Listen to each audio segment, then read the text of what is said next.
Et salut à vous la Champion Family, j'espère que vous allez bien de votre côté. Je suis tout seul pour cette vidéo, malheureusement madame est à côté mais ne peut pas la tourner vu qu'elle est malade. Même moi malade je tourne les vidéos mais bon, c'est pas grave. Donc la vidéo Survivor Series qui arrive avec beaucoup de retard. Je suis désolé malheureusement, j'ai eu des gros empêchements, on a eu beaucoup de trucs, j'ai pas pu la faire avant. Donc là la vidéo on va la tourner ce soir et on va la sortir ce soir. Allez, commençons le Survivor Series. Donc il y a eu deux événements. Il y a eu un événement qui s'est passé, mais je le dirai à la fin, vu qu'en plus on vient de finir l'épisode de Raw. Alors, déjà, pas de kick-off dans le Survivor Series, pas de match kick-off, rien. Alors, Survivor Series, nous avons commencé avec le Wargames féminin, qui a duré 33 minutes 30, avec Damage Control, Bayley, Yosuke Asuka et Kairi Sane, accompagné de Dakota Kai contre Belair, Flair, Shotzi et Lynch. Et le match, franchement, c'était un très bon match. Il y a eu des tables, une chaîne, il y a eu une table, il y a eu des poubelles, des candlesticks, des chaises, une chaîne. Il y a eu beaucoup de trucs. Io Sky qui se fait foutu dans la poubelle. C'était un spot qu'elle avait déjà utilisé à NXT apparemment, d'après ce que je sais. Le reste, bah du coup, c'était franchement cool. Le Wargames était cool. Il y a eu une réconciliation entre Becky Lynch et Charlotte Flair après 4 ans. Ouais, après 4 ans, bientôt 5. 4 ans et demi. Il y a eu une réconciliation entre Becky et Charlotte Flair. Et sinon, pour la fin, c'est Bayley qui s'est pris le tombé final parce qu'elle s'est tout pris sur la gueule. Bayley qui s'est pris le tombé final avec un Madonna Slam de Becky Lynch sur une table. On avait mis 4,5, c'est ça? On avait mis 4,5 sur 5. Donc, Charlotte Flair, Shotzi, Bianca, la suite, on ne sait pas. Damage Control, la suite, on ne sait pas. Et Becky Lynch, malheureusement, pour l'instant, elle n'a pas de plan non plus. Mais je pense que pour avoir un futur plan contre Rhea Ripley. Ensuite, match... le prochain match, c'est pour le titre intercontinental qui a duré 12 minutes 20. Le Miz a joué très filou, c'était Gunther contre le Miz. Le Miz a joué très filou. Parce que du coup le Miz, il a retiré une protection du ring pour faire 2 low blows sur Gunther suivi de son finish qui n'a pas survécu. Et à la fin, du coup, Gunther arrive à passer une soumission. Il arrive à passer une espèce de Wall of Jericho pour faire abandonner le Miz. Donc Gunther conserve le titre. Ce qui fait 2-0 pour madame. Malheureusement, 2-0 pour madame. Moi, je me suis fait exploser sur les pronostics. Mais vous verrez ça à la fin. Et vu qu'on a vu Raw, il y a un événement qui s'est passé. The Miz a demandé une revanche contre Gunther. Et Gunther l'a accepté, il me semble.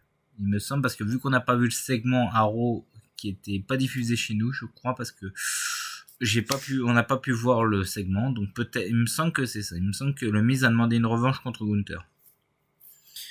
Ensuite, le match le plus court de la soirée qui a duré 8 minutes 20, la note pour Gunther le Miz, on a mis un bon 3, la moyenne, un peu plus de la moyenne, un bon 3. Le prochain match, il y a eu un changement à SmackDown, c'est pas Carlito contre Santos Escobar, c'est Santos Escobar contre Dragon Lee. Santos a gagné legit, c'était un bon catch, même si nous on a passé le match parce que malheureusement le match nous a intéressé pas tant que ça et en plus le match c'était pas la personne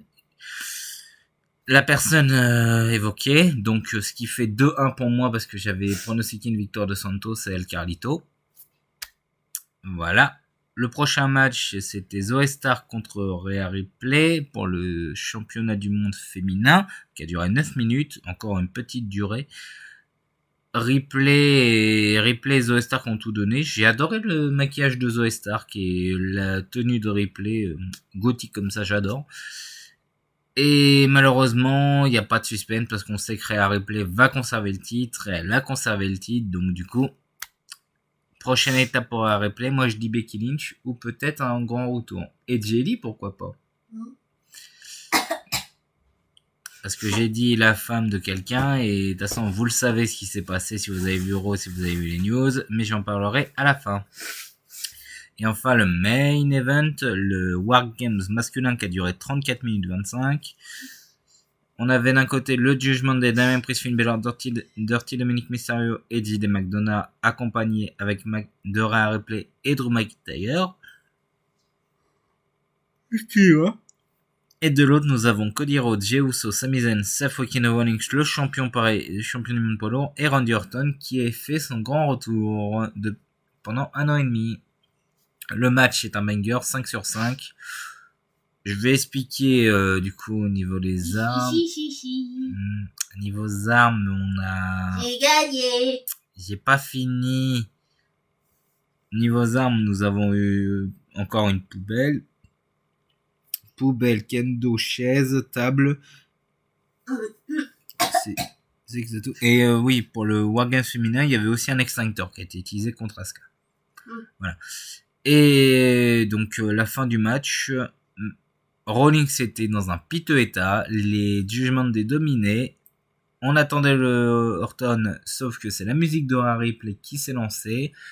Damien Priest allait utiliser sa mallette pour devenir champion du monde poids lourd, et Orton se pointe à ce moment-là. Il fait ses comebacks habituels, il fait ses combos habituels. Joli RKO sur JD McDonagh qui était tout en haut de la structure et qui a été balancé par Sami Zayn et Rollins. Et à la fin, Cody utilise son crossroads sur Damien Priest qui s'était pris un stomp sur la partie métallique entre les deux rings de la part de Rollins. Il s'est pris un crossroads de Cody Rhodes pour qu'il remporte le match. Donc franchement un bon retour de Orton. Et petit fun fact, Orton qui s'apprêtait à faire un RKO sur Jey Uso parce que c'est à cause de la Bloodline qui sont tombés, qui était blessé pendant 1 an et demi.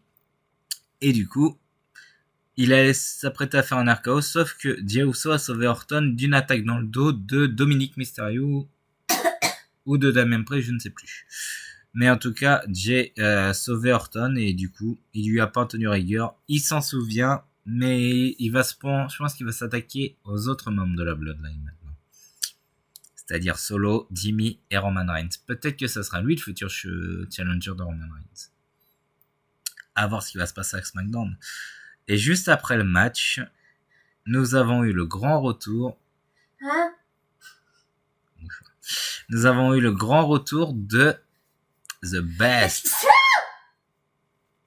Désolé, madame a éternué. Nous avons eu le grand retour de The Best in the World, CM Punk, et les réactions sont folles. En mutilant, c'était incroyable. Les réactions mais le meilleur, c'était chez nous. En France, surtout Christophe Ajus, parce que Nadia Mohamedi a rigolé, mais Christophe Ajus... Il a eu un sacré fou rire. Christophe Ajus, c'était dingue. Je peux pas vous mettre l'extrait, malheureusement, parce que il y a les droits d'auteur. Mais... il y a aussi les commentateurs japonais qui ont commenté. J'ai pas fini mon explication. Donc CM Punk est de retour, et il est de retour pour de l'argent.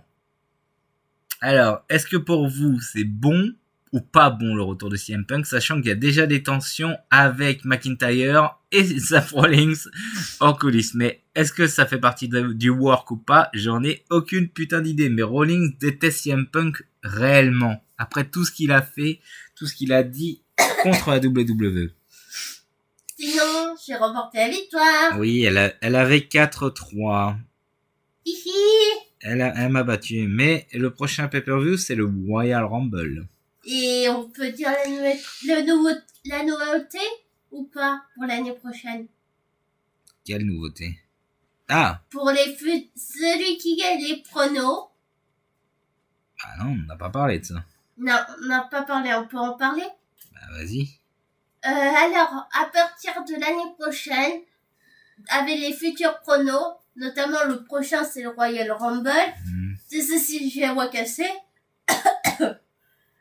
Du coup, si c'est moi au lieu d'Aichan qui gagne. Elle allait dire mon prénom. qui gagne, l'un de nous deux doit faire un jeu. Ouais. Ce sera le gage. Ce sera un petit défi, ouais. Et le défi sera déterminé sur une roulette. Ce sera quoi là aussi? Bah justement, ça sera à vous les abonnés de proposer un défi. Ouais. Et on prendra un défi au pif ou au hasard. On va essayer d'inviter aussi des invités. On pourra essayer d'inviter des fans de catch. J'aimerais beaucoup faire un truc avec Cosplay du 25, parce que lui aussi est fan de catch. Donc j'aimerais beaucoup faire un prono avec Cosplay du 25, s'il est d'accord. Mais bon, voilà. Sur ce, on vous dit à la prochaine. Donc on a mis... Ah oui, le match du Coréen, on avait mis 2,5. On avait mis la moyenne. Et le Cody Rhodes, bah, le Wargame masculin, c'est un 5, tout simplement, avec le retour d'Orton. L'après-match, tout ça, c'est un 5. Voilà, sur ce, c'est la fin des pronos. Donc j'espère que ces pronos, c'est la fin de la review. J'espère que cette review vous aura plu. Nous, on vous dit à l'année prochaine. On vous dit à l'année prochaine pour des futurs pronos. Pour les futurs pronos du Royal Rumble. On vous dit pas l'année prochaine. On vous dit fin d'année pour le top. Pour le top et flop de l'année WWE. Les matchs les mieux et les pires de l'année 2023. Sur ce, on vous dit à la prochaine. Prenez soin de vous et n'oubliez pas, soyez toujours fiers d'être passionnés. Salut à tous.